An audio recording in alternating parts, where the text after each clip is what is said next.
ইসলামের বিধিবিধান পুরোপুরি না মানা ব্যক্তি কি ইসলামের দাওয়াতের কাজ করতে পারবে? যে যতটুকু জানে সে ততটুকু দাওয়াতি কাজ করতে পারবে।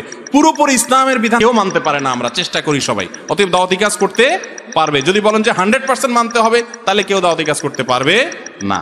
পরিবারের বাবা চাচাদের মাঝে দ্বন্দ্ব, কিভাবে সবাই মিলেমিশে থাকতে পারি? বাবা চাচাদের দ্বন্দ্বে সন্তানরা জড়াবেন না।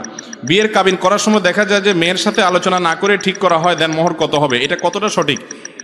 এটা বাবা মা এবং আত্মীয় স্বজনদের অধিকার আছে, কিন্তু মেয়েকে জিজ্ঞেস করা হবে, মেয়ের মতামতেরও রাইট আছে। অনেক সময় দেখা যায় কবরস্থান মেইন রাস্তার পাশে, ওই রাস্তা দিয়ে চলতে হয়। মেয়েদের পিরিয়ডের সময় কবরস্থানের পাশ দিয়ে যাওয়াতে কোনো গুনাহ হবে না, কোনো অসুবিধা নাই। কোরআন শরীফে খতমের সময় দেখা যায় শেষের লেখাগুলি অনেক ছোট ছোট থাকে, খতমের দোয়া নামে, সেগুলো পড়া কি আবশ্যক?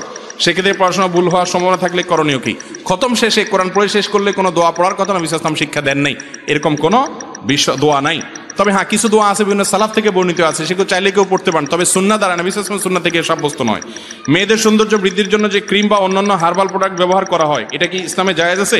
আল্লাহর দেওয়া সৌন্দর্য কি কোনোভাবে বিকৃত করা হয়?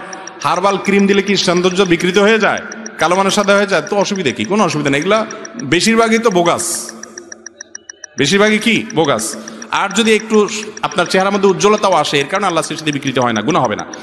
পরিবারের প্রতি ক্ষমা নীতি প্রদর্শন করতে হবে, এই মর্মে কোনো মাসালা আছে কিনা? ক্ষমা সবাইকে করতে হবে, পরিবারের লোকরা ভুল করে তাদেরকেও ক্ষমা করতে হবে। ফেসবুকে বিখ্যাত কোনো মৃত ব্যক্তি যেমন নিউটন, তার ছবি এবং নাম কোনো প্রকার অসম্মান প্রদর্শন না করে প্রোফাইল পিকচার এবং প্রোফাইল নেম ব্যবহার করা যাবে কিনা? কোনো অমুসলিম বা কোনো কাফিরের নাম আপনি প্রোফাইল পিকচার কেন ব্যবহার করবেন? এটা তার প্রতি অতিরিক্ত দুর্বলতার প্রমাণ। সুদের মাধ্যমে গঠিত দেহের ইবাদত আল্লাহ তাআলা কবুল করেন না, এমন বাবা মার সাথে জড়িত থাকে, তাহলে তাদের সাথে সন্তানের ইবাদত কি কবুল হবে কিনা? সন্তান যদি ছোট হয় তারটা মাপ, যদি বড় হয় তাহলে নিজে উপার্জন করে চলবে, শুধু হারামের উপরে চলবে না। বাবার যদি মুসরি উপার্জন হয় সেটা খেতে পারবে, হালাল আছে হারাম আছে এরকম হলে।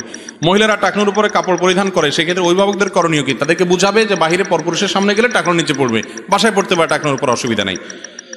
দাওয়াত